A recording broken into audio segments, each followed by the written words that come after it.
وہ جبرائیل نے مولا علی پہ اصل میں وہ وہی لانی تھی، وہ غلطی سے وہاں چلے گئے. نہیں جو یہ کوئی حدیث کافی ہیں وہ الکافی میں اس طرح ایک حدیث بھی نہیں ہے بھائی. آپ نے کہاں سے آ گیا؟ یہ کلپ میں دیکھ رہا تھا، یہ کلپ یوٹیوب پہ ہے. یہ سن نہیں وہ بکواس کر رہا ہے، جھوٹ کہہ رہا ہے. اس طرح کی کوئی حدیث نہیں ہے. جبرائیل علیہ السلام معصوم ہے، وہ ان کو پتہ ہے کہ رسول اللہ صلی اللہ علیہ وسلم کون ہے، امیر المؤمنین علیہ السلام کون ہے، ان کو پتہ ہے. غلطی ہو گئی، پیغمبر کسی اور کو بنا دیا ہے. ہمارے نبی نبوت ہی غلط ہے غلطی سے. یہ ہے سچ میں کلپ ہے، یہ بنا ہوا یہ خلاف کلپ تو بناتے ہیں بھائی. آپ کلپ کو چھوڑی، کلپ تو ہر قسم آپ کو ملے. اچھا ایک اور سوال یہ کہ وہ علامہ مجلسی کی کتاب ہے حق الیقین، تو اس میں بھی ایک کلپ بنایا ہوا بندے نے. اس میں لکھا ہے کہ وہ امام زمانہ جب ظہور فرمائیں گے تو پہلے انہوں نے یہودی اور نصاروں کو چھوڑ کے پہلے اہل سنت کو ساتھ جنگ کرنی ہے. وہ غاصبین خلافت کو قبر سے نکال کے ان کو جو ہے ان کا بالکل ہونا بھی یہی چاہیے نا، جن کا سب سے زیادہ ظلم اسلام جو پہ پورا لکھا ہے وہ صحیح ہے واقعہ یا حدیث میں وارد. اب مجھے نہیں معلوم کہ انہوں نے اپنے کلپس میں کیا لکھا ہے، یا وہ آپ انہوں نے اسکرین شاٹ دکھایا نا وہاں کے، وہ پورا واقعہ بتایا. روایات زیادہ ہیں، روایات اس میں زیادہ ہیں اس مسئلے پر. جی ہاں، جو زیادہ جنگ کریں گے امام علیہ الصلوۃ والسلام سے یہی امت ہوں گے. پہلے شیعہ جنگ کریں گے ان سے سب سے پہلے شیعہ جنگ، نجف اشرف والے جنگ کریں گے. اچھا وہ تہران والے تہران والے جنگ کریں گے. دیکھی وہ ایک عالم قوم والے جنگ کریں گے. میں نے ایک ویڈیو دیکھی، وہ ایک عالم شیعہ عالم جو تھے وہ غلط ثابت کر رہے کہ یہ سب سے پہلے یہ جنگ کریں گے، پھر آپ کے جو ہے خلاف ہو جائیں گے. ہاں پھر جو ہے آپ کے جو ہے چہتے بھائی وہ جنگ کریں گے. قوم والے نجف والے جنگ کریں گے. اور ہاں 2 سوال ہو گئے آپ کے بھائی، دوسروں کا بات کرنے، ٹھیک ہے نا. ایک لاسٹ سوال ہے، چھوٹا سا سوال. اوکے بولو. اچھا یہ آپ نے وہ کوئی ایسی کوئی مطلب اس بارے میں ویڈیو آپ نے نیکسٹ کب بنانی ہے کہ کوئی وہ حدیث جن سے مطلب ثابت ہوتا ہے کہ آپ ڈائریکٹ مدد طلب کر سکتے ہیں؟ آئے گا نا انشاءاللہ کبھی اسی غدیر کے بعد استغاثہ پر بات کریں گے. ٹھیک ہے چلیں ٹھیک ہے، تھینک یو، شکریہ، اللہ حافظ. اوکے خدا حافظ جعلی مدد جعلی. اوکے جناب اتنے لوگ کال کر رہے ہیں. السلام علیکم، بات کرو بھائی. السلام علیکم، حکم کریں بھائی. ہلو السلام علیکم. السلام علیکم، بات کرو بھائی. پھر کہتے ہیں بات کریں، بات نہیں کر رہا آدمی. السلام علیکم، بات کریں بھائی. وعلیکم السلام. حسن بھائی کیا حال ہے؟ مولا کا کرم ہے، آپ حکم کریں. میں سر علی بول رہا ہوں پاکستان سے. میرے 2 سوال ہیں آپ سے، ان پہ کائنڈلی ذرا تھوڑا روشنی ڈال دیں، مہربانی ہوگی. سر میرا پہلا سوال تو آج کے سیشن کے متعلق ہے، جو آپ نے یہ وضو کے بارے میں سارا کچھ بتایا. تو میں نے آپ سے پوچھنا تھا کہ جب یہ اتنا واضح حکم ہے قرآن پاک علیہ سنت کے، آپ نے جس طرح آپ نے وہ ابن اعظم اندلسی کا دکھایا کہ اس نے محلہ میں لکھا ہوا ہے، تو باقی بھی ان کے امام مانتے ہیں کہ یہ پاؤں جو ہے دھونے کا ذکر نہیں ہے، پاؤں میں مسح کرنا چاہیے. تو میں نے آپ سے پوچھنا تھا کہ اگر یہ اتنا واضح حکم ہے تو اہل سنت میں یہ جو پاؤں دھونے کا رواج ہے یہ کب سے آیا ہے اور یہ کس نے رواج دیا ہے اس کو؟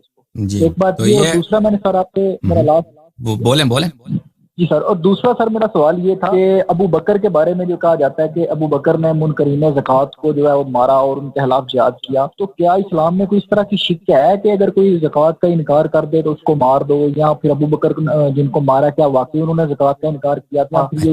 ابو بکر کی طرف سے ان کے اوپر جیسا بلیم لگایا گیا، اس کی کیا حقیقت؟ ذرا یہ تھوڑا سا کر دیں گے میرے دوست. اچھا جہاں تک اس کا تعلق ہے وضو کا، دیکھو عزیزو قرآن تو سیدھی طرح کہتا ہے متعہ بھی جائز ہے، ٹھیک ہے نا. فَمَا اسْتَمْتَعْتُمْ بِهِ مِنْهُنَّ فَآتُوهُنَّ أُجُورَهُنَّ فَرِيضَةً.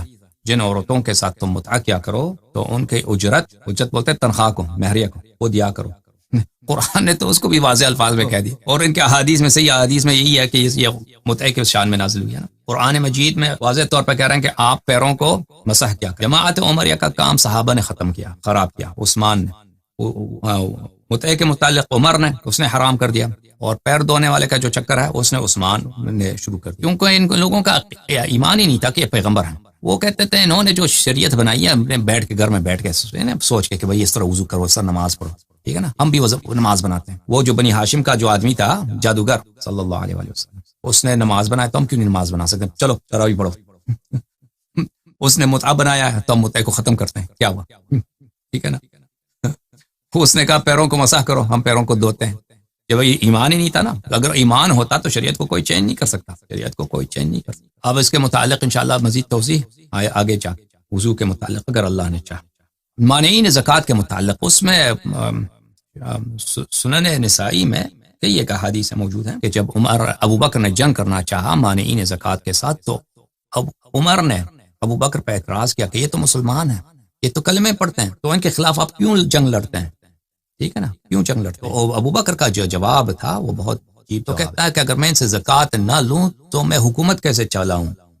اب سحر مفتعل ام بشعر مکتسب. اس طرح کچھ اس کی الفاظ ابو بکر.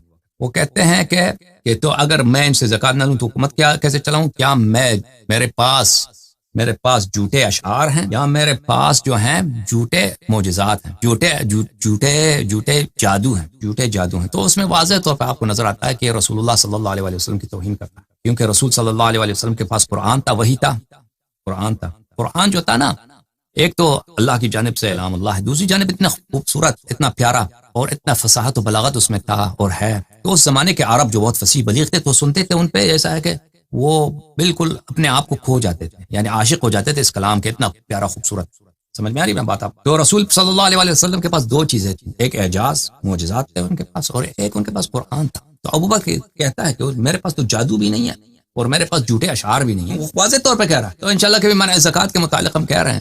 تو وہاں پہ عمر جو تھا، عمر خود کہہ رہا ہے کہ وہ یہ تو مسلمان ہیں، آپ ان کو کیوں قتل کر رہے ہیں، ان کو کیوں مار رہے ہیں؟ تو وہ جو مانعین زکوٰۃ تھے وہ نہیں کہتے تھے کہ ہم زکوٰۃ کا منکر ہیں، وہ کہتے تھے کہ ہم آپ کو زکوٰۃ نہیں دیتے. آپ کس نے آپ کو خلیفہ بنا؟ لیکن آپ کی خلافت کو نہیں مانتے. تو ان لوگوں نے ان پہ دبا لگا دیا کہ یہ سب مرتد ہو گئے، حالانکہ وہ نماز پڑھنے والے لوگ، روزے رکھنے والے لوگ، زکوٰۃ کے منکر نہیں تھے. ابو بکر کو زکوٰۃ نہیں دینا چاہ رہے، تو اس نے ٹیکس لینا تھا ان سے حکومت چلانے کے. ان بیچاروں کو بری طرح ان لوگوں نے قتل کیا.